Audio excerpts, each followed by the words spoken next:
That whole down to like, you feel me, to the 60s, where unfortunately, I think this was at like 67th and Fig. It said 69th. 69, okay. So people keep whispering, it's get back. Others swear something big is happening behind the scenes. But think back, do you remember when all of Los Angeles froze, the day Nipsey Hussle's name became both a legend and a curse?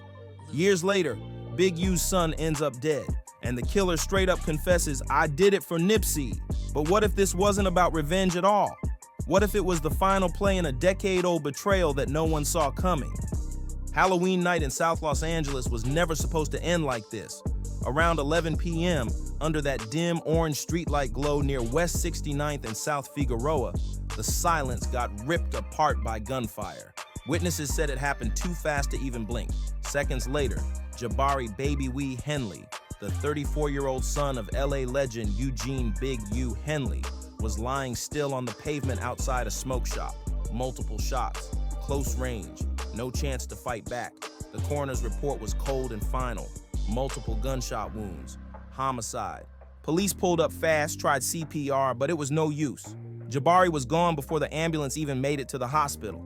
LAPD called it a targeted hit, but they didn't name names or say why. That silence, it sent social media into overdrive. Speculation everywhere. People dropping theories, connecting dots that might not even exist. Then, on a viral episode of No Jumper, the host sounded broken, talking about how unreal it felt to lose someone who meant so much to LA's story. You could feel it, the city's pain. Meanwhile, behind prison walls, Big U, once one of the most powerful and polarizing names in Los Angeles, was serving time on federal RICO charges. When word hit that his son had been murdered, it crushed him.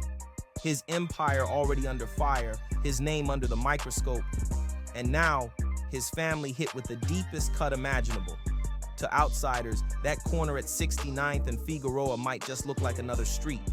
But for anyone from South Central, that spot is the Blade, a notorious stretch known for its wild nightlife, non-stop hustling, and sudden bursts of chaos. ABC 7 Eyewitness News confirmed it. The shooting went down right outside the Sunset Smoke Shop, across from a little liquor store. The shooter pulled up, called Jabari by name, and fired from the driver's seat before peeling off into the night, cold-blooded. Detectives didn't need long to figure it out. This wasn't random. This was personal. Locals weren't shocked. As one podcast host said, that corner, that's the most popping street on the Blade, meaning it's always active, always dangerous. Sadly, this was just another hit in a string of recent shootings that had the community on edge. City maps showed the area lighting up with crime markers like a warning sign. No one was reading. Gang intervention workers had been pleading with city leaders to pay attention, to step in before it boiled over. But help was thin, and attention was elsewhere. So who really was Jabari Baby Wee Henley? Born in 1991, raised in the chaos and rhythm of South LA, he carried his father's legacy in his name and his neighborhood in his blood.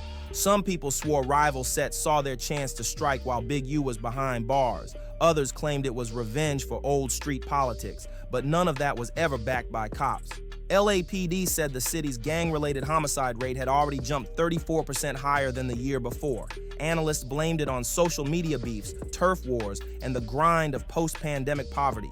But for those who knew the Henleys, this hit. It hurt different. It wasn't just another stat, it felt personal. Detectives begged the public to stay patient. No suspects, no motive, but the rumors wouldn't die. People whispered that Jabari's killer had ties to Nipsey Hussle himself. Some even said he did it for Nipsey. And soon enough, that whisper turned into a courtroom bombshell that would shake Los Angeles to its core. I did it for Nipsey.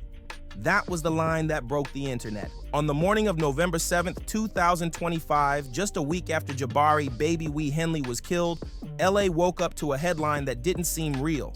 Big U's son, suspect arrested, confession stuns courtroom. According to ABC 7's police bulletin, LAPD's Southeast Division and the gang unit had arrested 27-year-old Deshaun Lil Price Walters after a routine traffic stop in Compton. Inside the passenger seat of his gray Dodge Charger, detectives found a Glock 17 with the serial number scratched clean off, and it matched the shell casings from the Sunset Smoke Shop scene. But the gun wasn't what sent shockwaves through the city. It was what Walters said when cops read him his rights. Fast forward to February 21st, 2026. A Los Angeles Superior Court sat in total silence as Walters stood before Judge Maria Lopez for sentencing. Convicted of first-degree murder, he'd stayed emotionless through the whole trial. But that day, gripping the podium with shaking hands, he finally spoke. According to the Los Angeles Times transcript, Walters said, "I know what I did was wrong. I know I took a life, and I know his family is hurting, but I need everyone to understand. I did it for Nipsey BigU took someone we all loved, someone who lifted our community. His son Jabari carried that same energy, that same name. I felt like it was justice, but now I realize I was just as wrong as anyone else." The courtroom exploded. Family members screamed in disbelief. Dion Henley, sitting front row, buried his face in his hands. On a video feed from the Metropolitan Detention Center, BigU just stared blankly at the screen, stone cold, unreadable. Court officers rushed in trying to calm the chaos as people on both sides started shouting. Walters kept talking, his voice breaking apart. Nipsey meant everything to us. He was more than a rapper, he was hope. And when he died, we all blamed BigU. We blamed him for not protecting Nip, for the beef, for everything.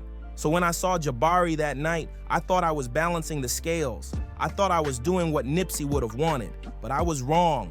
Nipsey never wanted this. Tears filled the courtroom. Some people wept, others just shook their heads in disgust. The whole confession showed just how deep the conspiracy theories had burrowed into LA's culture since Nipsey's death. For years, social media had been a wildfire of rumors linking BigU to Nipsey's murder, even though no evidence ever backed it up, and Eric Holder had already been convicted in 2022 for the crime. But that didn't stop people from spinning their own stories, pushing their own narratives online. Prosecutors painted a dark picture of Deshaun Walters' fall into obsession. They showed hundreds of social media posts filled with anger toward BigU, posts glorifying Nipsey, ranting about revenge and hinting at violence. Text messages revealed long chats about making BigU pay, feeding a dangerous fantasy that blurred the line between loyalty and madness. Mental health experts testified that Walters had spiraled into isolation, consumed by digital rabbit holes about the rap game, gang politics, and revenge theories. Hours every day online, surrounded only by echo chambers that told him he was right. His real-world circle had disappeared. His online world had become his reality. In the end, prosecutors made it clear, Walters acted alone. No gang orders, no secret alliances, just one man driven by lies and street rumors that refused to die, convinced he was carrying out justice for Nipsey when he was really just fueling another tragedy in Los Angeles' long, painful history. Around that same time in Los Angeles hip-hop circles, BigU started making some serious moves behind the scenes. He pivoted from the streets into something new, launching Developing Options, a nonprofit that claimed to fight gang violence by giving at-risk youth city-funded jobs. At first, it sounded like redemption in motion, but soon whispers started flying that the operation wasn't as clean as it looked. The Los Angeles Sentinel reported concerns about shady accounting, federal grant misuse, and suspicious ties to city contracts that didn't quite add up. While BigU was rebranding himself as a community figure, Nipsey Hussle was rewriting the game. He refused to bow to the industry, built his own label All Money In, and made history when he sold his Crenshaw mixtape for $100 a copy. That move wasn't just bold, it was revolutionary. It turned Nipsey into the face of independence, ownership, and street-level genius. Meanwhile, BigU, once his mentor, was left on the sidelines watching as Nipsey became everything he had once dreamed of being, a leader respected by both the streets and the suits. But that kind of glow-up doesn't come without a price. By 2016, the streets were buzzing with talk that Nipsey's success came with quiet obligations, that certain Crenshaw figures still expected their cut for protection and access. YouTube documentaries and underground podcasts jumped on it, painting a picture of a hidden extortion network. And right in the middle of it, BigU's name kept popping up. As Hot New Hip Hop reported, BigU's so-called check-in system for rappers and athletes blurred the line between mentorship and muscle. The rumor was that if you were an out-of-town artist coming to LA, you had to clear it through BigU's connections or risk getting pressed by local sets. Some insiders even claimed certain athletes and rappers quietly paid protection money just to move safely through specific neighborhoods. None of it was proven in court. But when BigU got hit with that 2025 RICO indictment, the speculation suddenly felt a lot less like gossip. Court documents laid out a wild story, a tangled web of intimidation and extortion allegedly run by BigU and several associates. The targets? Everyone from small business owners to visiting celebrities. Yet on camera, BigU kept his image polished. He spoke at youth programs, sat on podcasts preaching about change, and presented himself as the guy who escaped the cycle and turned pain into purpose. But no matter how many speeches he gave, the streets never forgot. That shadow of his past followed him. Wear marathon hoodies, repeating, "The marathon continues," but most have no idea who BigU really was, or how deep his connection ran to the man they now call a legend. Loyalty always comes with a price, and in South Central, that price can cost you everything. BigU's story shows the painful truth. Leaving the streets behind isn't easy. The same hustle and survival instincts that once made you powerful out there can turn into poison when you try to live legit.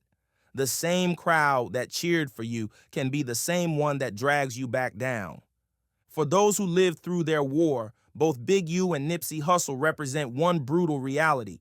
Loyalty in the wrong hands becomes a weapon. Protection can twist into control. Mentorship can slide into manipulation. In LA, love and violence have always lived on the same block, and the line between them, razor thin. Now the real question is, will the next generation finally learn from this pain, or are they doomed to repeat it? Will they follow Nipsey's real message, economic freedom, ownership, community building, or keep chasing revenge, thinking that's what respect looks like? Will they see BigU's story as a complex journey of change, or just write him off as another villain in a street legend gone wrong? These questions matter because the cycle never sleeps. Even right now, in some corner of South LA, young men are watching what happened to Jabari Baby Wee Henley and deciding what it means. Some will see it as a warning, a story about what happens when loyalty turns blind. Others will take it as a sign that old debts still need to be paid in blood. That's the trap, the same one that's taken generation after generation. Deshaun Walters will spend the next 35 years behind bars thinking about all this, thinking about what he really accomplished. Because in the end, he didn't honor Nipsey, didn't serve justice, didn't fix anything. All he did was add another name to LA's endless wall of lost souls, another father mourning a son, another story written in pain. The marathon keeps going like Nipsey always said, but maybe it's time to ask, where is it running to? Toward more violence and revenge, or toward real growth, empowerment, and unity, the kind Nipsey actually stood for? Because that answer decides whether these deaths, Nipsey's, Jabari's, even Deshaun's wasted future, will mean something more than just tragedy. 3 families destroyed: the Asghedams who lost Nipsey, the Henleys who lost Jabari, and the Walters who lost their son to a prison sentence that'll take nearly his whole life. Different stories, same ending. Mothers crying, brothers grieving, kids growing up without fathers. And somewhere in South Central, another young man is watching, learning, deciding what to do next. The question is, what lesson will he choose? Thanks for watching. Don't forget to like, subscribe, and hit that bell for more deep dive stories right here on RippleFame.